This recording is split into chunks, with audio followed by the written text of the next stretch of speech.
सुस्वागत.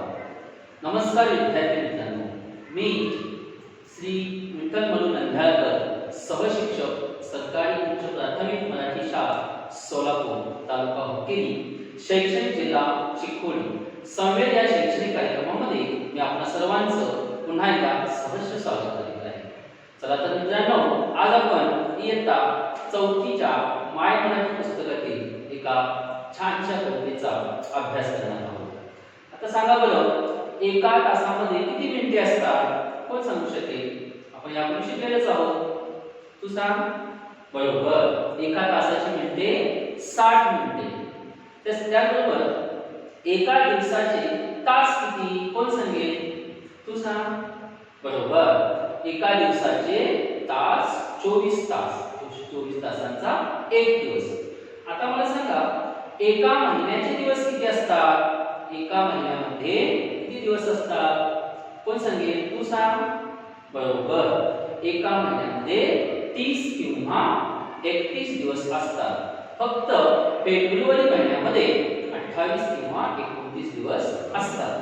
तर अशा एका महिन्यामध्ये 30 दिवस असतात. तर आता सांगा बरं, कोण सांगेल की एका वर्षामध्ये किती महिने असतात? एका वर्षामध्ये किती महिने असतात? तू सांग. बरोबर, एका महिन्यामध्ये, एका वर्षामध्ये 12 महिने असतात. बरोबर. तर आपण जे महिने बघतो ते इंग्रजी महिने असतात. इंग्रजी महिन्यामध्ये, इंग्रजी वर्षामध्ये किती महिने असतात? तू सांग. बरोबर, 12 महिने. त्याच पद्धतीनं मराठी वर्षामध्ये सुद्धा, सौर वर्षामध्ये सुद्धा 12 महिनेच असतात. आणि याच 12 महिन्यांचा आपण आता या ठिकाणी अभ्यास करणार आहोत. तर इयत्ता 4थी विषय मराठी पाठ 12वा. कवितेचं नाव आहे 12 महिने. कवितेचे नाव आहे 12 महिने. तर या 12 महिन्यामध्ये आपण काय काय पाहणार आहोत हे आपण या कवितेतून बघणार आहोत. 12 महिन्यांमध्ये कोणकोणते सण येतात, त्यानंतर हवामानाचे बदल होतो, ऋतूंची माहिती घेणार आहोत. या सर्वांची माहिती आपण 12 महिने या कवितेतून घेत आहोत.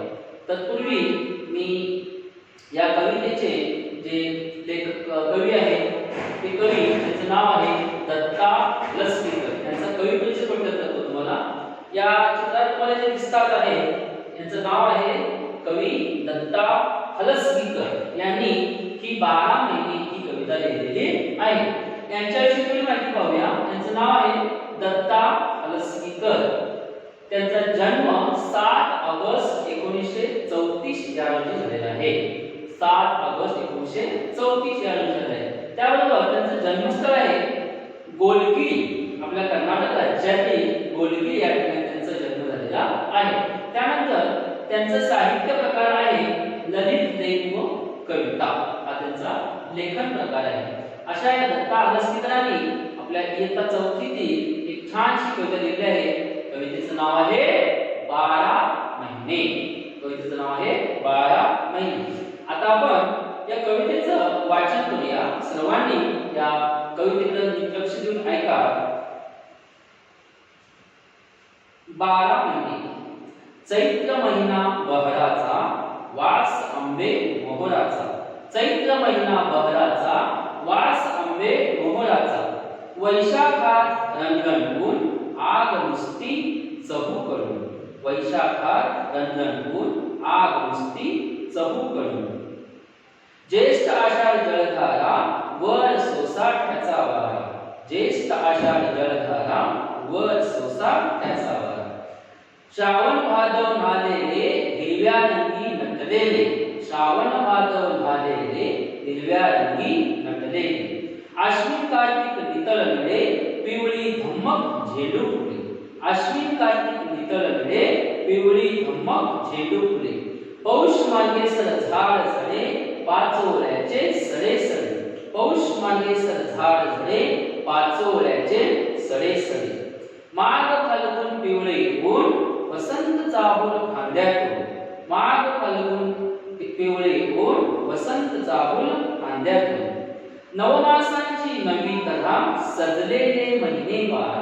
नवमासांची नवी तऱ्हा, सजलेले महिने 12 अशा पद्धतीची ही काय आपली 12 महिने कविता आहे. आता या कवितेमध्ये जे काही नवीन शब्द आले आहेत त्या शब्दांचा अर्थ आपण पाहूया. पहिला शब्द आहे बहर. बहर या शब्दाचा अर्थ भरपूर फुले व फळे देणारे काळ. बहर म्हणजे भरपूर फुले आणि फळे देणारा काळ. म्हणजे वर्षामध्ये असा विशिष्ट काळ येतो की त्या काळामध्ये सर्व झाडांना मोहर येतो, त्या मोहरापासून फळे लागतात, फुले लागतात. असा बहरलेला काळ म्हणतात बहर असं म्हणतात. दुसरा शब्द आहे मोहोर. तुम्हाला सर्वांना माहितच आहे झाडाला काय लक्षण म्हणजे आंब्याला मोहर येतो. हा मोहोर म्हणजेच त्या मोहरापासून आंब्याचं फळ निर्माण होतं. मोहोर म्हणजे एका ज्या फुलापासून फळ निर्माण होतं त्याला आपण काय म्हणतो मोहोर असं म्हणतो, म्हणजे आंब्याचे फूल. त्यानंतर रंगण म्हणजे कडक. रंगण म्हणजे कडक. अतिशय या मे महिन्यामध्ये उन्हाळा असतो तो किती कडक असतो बघा, त्याला रंगण असं म्हणतात. त्यानंतर जलधारा. जल म्हणजे पाणी आणि पाण्याच्या धारा म्हणजे पावसाच्या धारा. जलधारा म्हणजे पावसाच्या धारा. त्यानंतर भादव. भादव हे महिन्याचं नाव आहे. तर भादव म्हणजे भाद्रपद महिना, मराठी महिना भाद्रपद. त्यानंतर नितळ. नितळ म्हणजे निर्मळ किंवा स्वच्छ.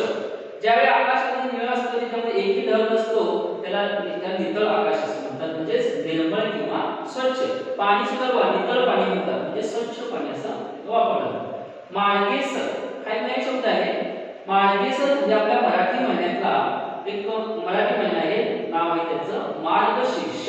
मार्गेसर म्हणजे मार्गशीर्ष. त्यानंतर पाचोळा. पाचोळा म्हणजे झाडांची वाळलेली पाने. जेव्हा झाडाचं पान पिकतं ते गळून खाली पडतं, अशी भरपूर जेव्हा पानं पानाला खाली पडतात त्याला म्हणतात पाचोळा. आपण म्हणतो पाला पाचोळा गोळा करा, त्यालाच पाचोळा असं म्हणतात. त्यानंतर सडे. सडे म्हणजे थर. थर म्हणजे एखादा पाला जसं पडून पडून ज्यावेळेस जास्त पडतो त्याला थर असं म्हणतात, सडे. त्याबरोबर मास. मास म्हणजे महिना. मास म्हणजे महिना. अशा प्रकारे या कवितेमध्ये हे जे नवीन शब्द आले त्या नवीन शब्दांच्या सहाय्याने आपण काय करूया, या कवितेचा अर्थ समजून घेऊया. 12 महिने. तर 12 महिन्यांच्या काळामध्ये वर्षातला पहिला महिना कोणता सांगा बघू? बरोबर, कोणता? जानेवारी. वर्षाचा शेवटचा महिना कोणता? कोण सांगेल? तू सांग. बरोबर, डिसेंबर. आपल्याला माहिती आहे जानेवारी पासून डिसेंबर पर्यंतचे जे महिने आहेत ते 12 महिने. या महिन्यांना इंग्रजी महिने असं म्हणतात. हे पूर्ण जगभरात वापरले जाणारे इंग्रजी महिने आहेत. मग आपल्या सौर वर्षामध्ये जे महिने आहेत त्यांना आपण मराठी महिने म्हणतो. ते महिने देखील किती आहेत सांगा बघू? बरोबर, 12 महिने. आता प्रथमतः आपण या सौर वर्षाचे म्हणजे आपल्या मराठी महिन्यांचे परिचय करून घेऊ. 12 महिने पहिला आहे चैत्र, वैशाख, ज्येष्ठ, आषाढ, श्रावण, भाद्रपद, आश्विन, कार्तिक, मार्गशीर्ष, पौष, माघ आणि फाल्गुन. अशा प्रकारे मराठी महिने 12 आहेत. यातला पहिला सुरुवातीचा महिना हा चैत्र महिना आहे आणि शेवटचा महिना आहे हा फाल्गुन महिना आहे. मात्र या ठिकाणी फरक असा आहे की आपण जेव्हा जानेवारी म्हणतो, जानेवारी हा इंग्रजी महिन्यातला पहिला महिना, इंग्रजी वर्षाचा पहिला महिना. मात्र त्याच वेळी मराठी महिन्यातला पहिला महिना येत नाही. ज्यावेळी इंग्रजी महिन्यातला एप्रिल महिन्याची सुरुवात होते, मार्चचा शेवटचा आठवडा किंवा एप्रिलचा पहिला आठवडा असतो, त्यावेळी आपला मराठी महिन्यातला मराठी वर्षाचा पहिला महिना चालू होतो, तो म्हणजे चैत्र. अशा प्रकारे हे 12 महिने. त्यानंतर या 12 महिन्यांच्या सहाय्याने आपल्या वर्षाचे जे उपऋतू आहेत ते उपऋतू 6 आहेत. त्या कोणत्या महिन्यामध्ये कोणता उपऋतू येतो ते आपण थोडक्यात पाहूया. इथं बघा ऋतूंची नाव आहेत वसंत, ग्रीष्म, वर्षा, शरद, हेमंत आणि शिशिर. 6 ऋतू पुन्हा एकदा वसंत, ग्रीष्म, वर्षा, शरद, हेमंत आणि शिशिर. आता वसंत ऋतू हा ऋतूमधला पहिला ऋतू. हा कोणत्या महिन्यामध्ये येतो मराठीच्या? तर चैत्र आणि वैशाख महिन्यामध्ये कोणता ऋतू येतो? वसंत ऋतू येतो. त्यानंतर ग्रीष्म ऋतू केव्हा येतो? ज्येष्ठ आणि आषाढ. ज्येष्ठ आणि आषाढ या दोन महिन्यांमध्ये ग्रीष्म येतो. वर्षा ऋतू केव्हा येतो? श्रावण आणि भाद्रपद या महिन्यामध्ये वर्षा ऋतू येतो. त्यानंतर चौथा ऋतू शरद ऋतू आहे हा आश्विन आणि कार्तिक महिन्यामध्ये येतो. हेमंत ऋतू मार्गशीर्ष व पौष महिन्यामध्ये येतो आणि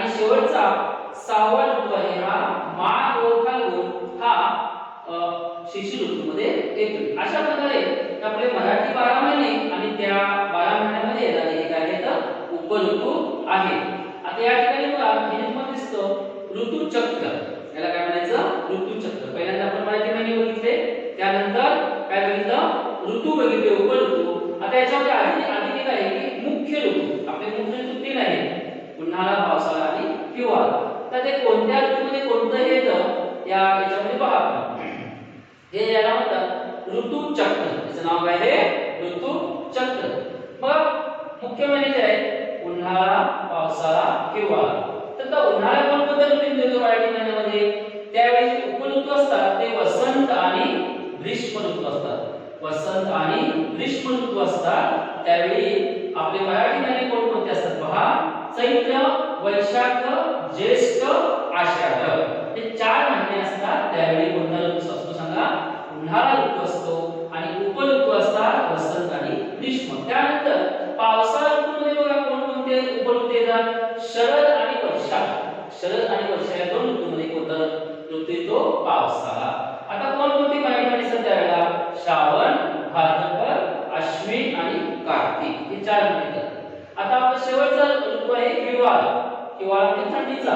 तो त्याच्यामध्ये कोणते बघा? हेमंत आणि शिशिर. हेमंत आणि शिशिर हे 2 ऋतू येतात. त्यावेळेला मराठी महिने कोणते असतात? पौष, मार्गशीर्ष, माघ आणि फाल्गुन. अशा प्रकारे त्या महिन्यांचं आणि ऋतूंची इथं सांगड घातलेली आहे. त्याला काय म्हणतात? ऋतुचक्र असं म्हणतात. आता चला तर मग आपण या मराठी महिने, ऋतू आणि उपऋतू आणि वर्षभरामध्ये येणारे आपले जे धार्मिक सण आहेत या सणांच्या आधारे कवितेचा अर्थ समजावून घेऊया. चैत्र महिना बहराचा, वास आंबे मोहराचा. चैत्र महिना बहराचा, वास आंबे मोहराचा. आता चैत्र महिना म्हटलं की त्यामध्ये पहिला वर्षाचा सण आहे जो हिंदू धर्माचा पहिला सण आहे गुढीपाडवा. हा गुढीपाडवा हा म्हणजे मराठी वर्षाच्या पहिल्या दिवशी साजरा केलेला सण गुढीपाडवा. या दिवशी गुढी उभारतात. त्यानंतर सर्वजण काय करतात? गुढीची पूजा करतात. वर्षाचा पहिला सण अगदी आनंदाने साजरा करतात. आता चैत्र म्हटलं की अगदी बहरलेला काळ असतो त्यावेळेला. त्यावेळी बघा आंब्याला मोहर येतो. आंब्याला मोहर येतो.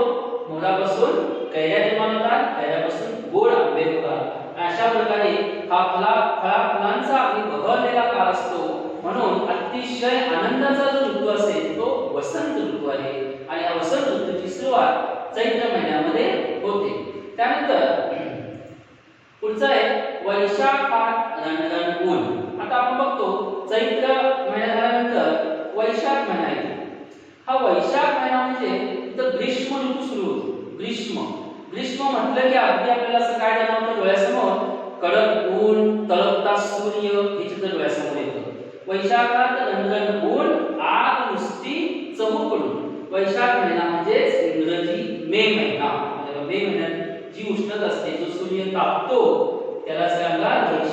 वैशाखातील रण ऊन असं म्हणतात. आग नुसती चहूकडून. तुम्ही जिकडे जाल तिकडे काय असतं सांगा? सगळीकडे आग, उष्णता, गरम होत असतं. तर या कडक उन्हाळ्यामध्ये मे महिन्यामध्ये हे बघा झाडाखाली काय बनलेले आहे? प्राणी काय आहेत? विश्रांती घेत आहेत.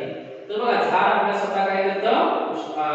सूर्याचा प्रकाश, सूर्याचं ऊन सहन करतं. पण आपल्या प्राणीमध्ये ते काय करत असतं? सावली देत असतं. अशा प्रकारे उन्हाळ्यामध्ये बघा आपण उन्हाळ्यात रस्त्यावर जात असता रस्त्यावरचा डांबर सुद्धा कटलेला असतो. डांबर असं वितळतो. इतकं कडक ऊन असतं. एखाद्या भांड्यात किंवा पात्रात पाणी ठेवलं असेल उन्हाळ्यामध्ये ते पाणी सुद्धा गरम होतं. इतका कडक उन्हाळा. आणि मे महिन्यामध्ये एप्रिल मे महिन्यामध्ये फार मात्र आपण सकाळी 10 पर्यंत काय करू शकतो? घराबाहेर पडू शकतो.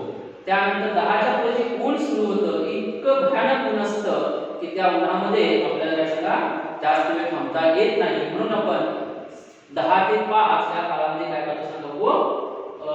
विश्रांती घेतो. अशा प्रकारे हा रण ऊन करणारा म्हणजेच हा वैशाख महिना. वैशाखानंतर येतो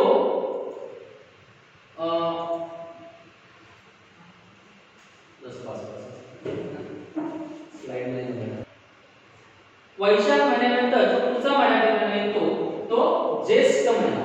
ज्येष्ठ आषाढ जलधारा वर सोसाट्याचा वारा. ज्येष्ठ आषाढ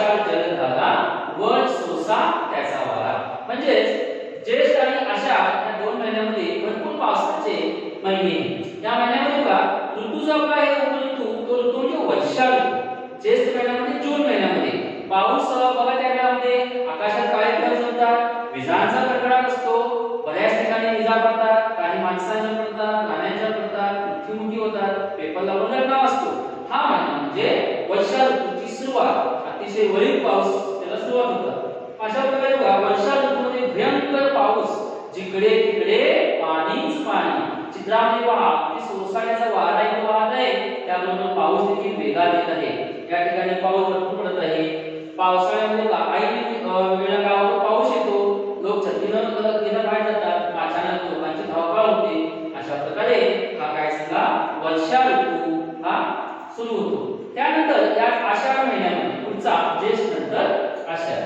आषाढमध्ये एक सण येतो महत्त्वाचा, तो पंढरपूरचा सण त्याला म्हणतात आषाढी एकादशी. पांडुरंगाची जी पूजा होते ती मोठ्या प्रमाणात पंढरपूर या ठिकाणी यात्रा भरते, विठ्ठलाची यात्रा भरते. तो सण म्हणजे आषाढी एकादशी, त्यालाच पंढरपूरची यात्रा असं म्हणतात. त्याचबरोबर त्याच महिन्यामध्ये बेंदूर सण येतो.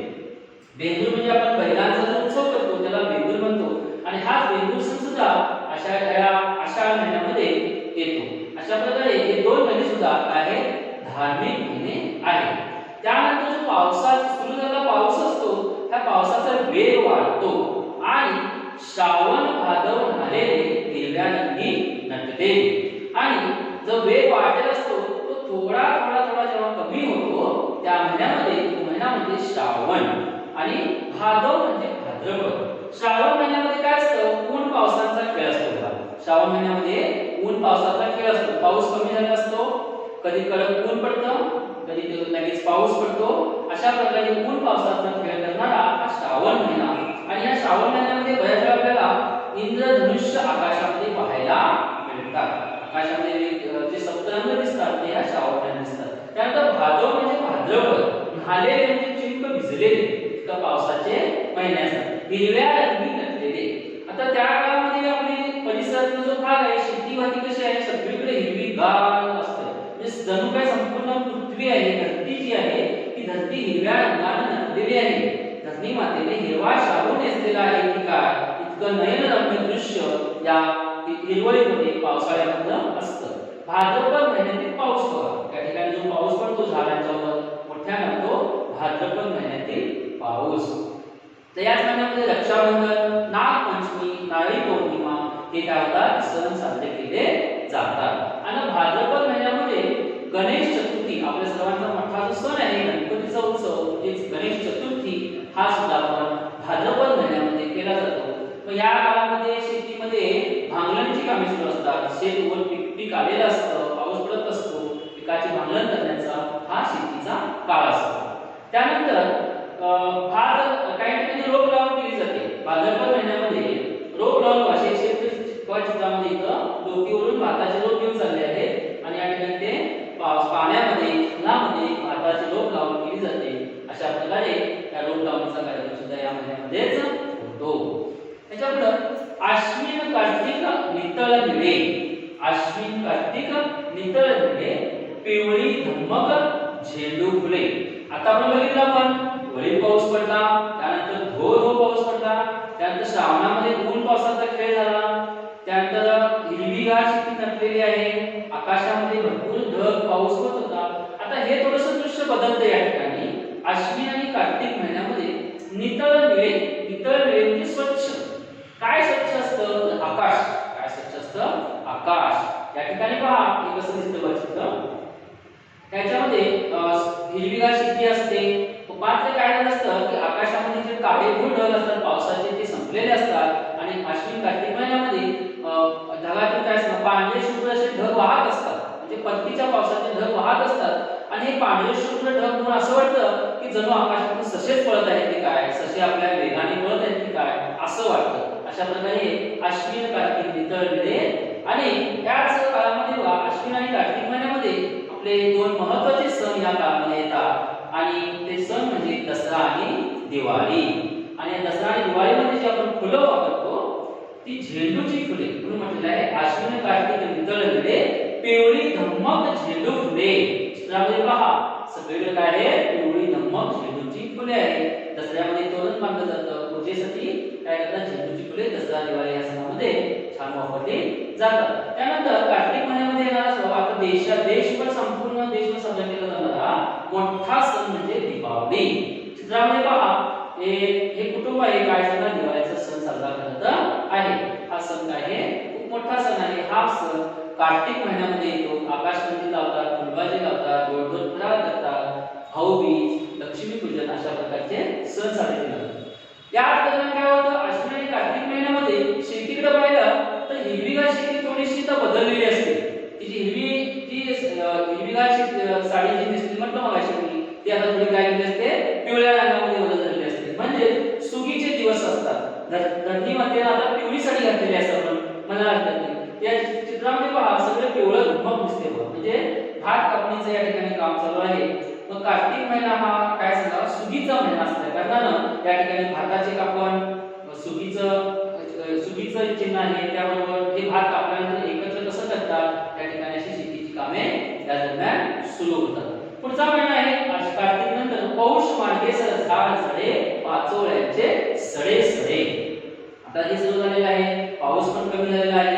त्यानंतर आकाश स्वच्छ निळभोर आहे. यामध्ये या दरम्यान काय होतं की थंडीची सुरुवात होते.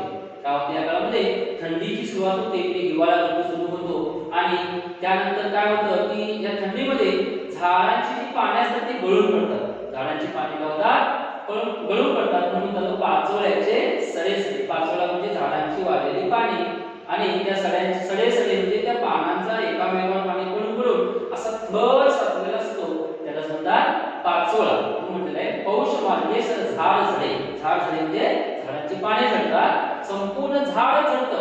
जे हिरवगार झाड असतं ते पूर्ण असं काय दिसतं, मोकळं मोकळं दिसतं आणि त्याच्या खाली जी वरची पानं झाडाची असतात ती त्या झाडाच्या खाली दिसतात. अशा प्रकारे हा त्यानंतर शिशिर ऋतूची सुरुवात असते. शिशिर म्हणजे अगदी उदासपणा ऋतू. तर निसर्गाकडे पाहिलं की आपलं मन प्रसन्न होतं. वसंत ऋतूमध्ये बहरलेला काळ असतो, आपण मन प्रसन्न होतं. मात्र याच्या उलट शिशिर ऋतूमध्ये जर आपण पृथ्वीकडे बघितलं तर झाडांची पाने चित्रामध्ये बघा, पूर्ण पाने गळून खाली जो पाला दिसतो हा पूर्ण पाला पाचोळ्याचा पडलेला आहे. झाडांच्या खाली झाडं वृक्ष झालेले आहेत. त्यामुळे हा काय सांगा, उदासपणाचा ऋतू वाटत आहे. मात्र हा काळ असा आहे की थंडीचा, हिवाळा असल्यामुळे भरपूर थंडी. लोक म्हणतात बाप रे ही थंडी, अशा प्रकारचा थंडीचा हा काळ आहे. इथे चित्रामध्ये पहा, या ठिकाणी माणसे काय करतात, थंडीसाठी काय करतात, सगळा शेकोटीला बसलेले आहेत. जे काय गरम कपडे असतील ते कपडे घालून माणसे काय करतात, शेकोटीला बसतात, थंडीपासून संरक्षण करतात. या ठिकाणी वयस्क आजोबा आहे ते सुद्धा काय करतात, थंडीमध्ये बसलेले आहे. त्यानंतर पुढचा महिना आहे माघ फाल्गुन पिवळे ऊन. माघ आणि फाल्गुन म्हणजे या काळामध्ये फेब्रुवारी आणि मार्च. फेब्रुवारी आणि मार्च हे आपले इंग्रजी महिने येतात. त्याच काळामध्ये माघ फाल्गुन पिवळे ऊन वसंत चाहुल फांद्यात. मग सुरुवातीपासून काय हिरवीगार थंडी, नंतर पिवळी झाली, नंतर परत सगळं वृक्ष झालं, उदासपण झालं. मात्र पुन्हा हे जे चक्र आहे वर्षाचं, हे चक्र परत सुरू होतं. त्यावेळेला काय होतं, माघ फाल्गुन याच्यामध्ये पिवळे ऊन म्हणजे सूर्याचा प्रकाश कामत असतो, सूर्यप्रकाश वाढलेला असतो, थोडी उष्णता वाढते. त्याच काळामध्ये सर्वांना आल्हाददायक आणि आनंद देणारा वसंत ऋतू, हा वसंत ऋतूची काय होते तेव्हा म्हणजेच आपण सुरुवातीचा जो महिना बघितला चैत्र महिना त्याची काय होते सुरू होत असते. बघा या ठिकाणी सूर्यप्रकाश बघा काय आहे, माघ फाल्गुन पिवळे ऊन. ऊन अगदी स्वच्छ पिवळे असं त्या काळामध्ये येतं. त्यानंतर हे झाल्यानंतर वसंत ऋतू म्हणजे आपण वर्षाचा पहिला जो महिना बघितला, मग अशी बघितलं पान झाडी होतं, सगळी झाडे काढलेली होती, झाडाची पाने काढलेली होती, झाडे वाळलेली होती. असं जे महिनाभरचा काळ पडतो, नंतर काही वेळा पाऊस पडतो. त्या पावसाने काय होतं, पुन्हा झाडांना पालवी फुटते.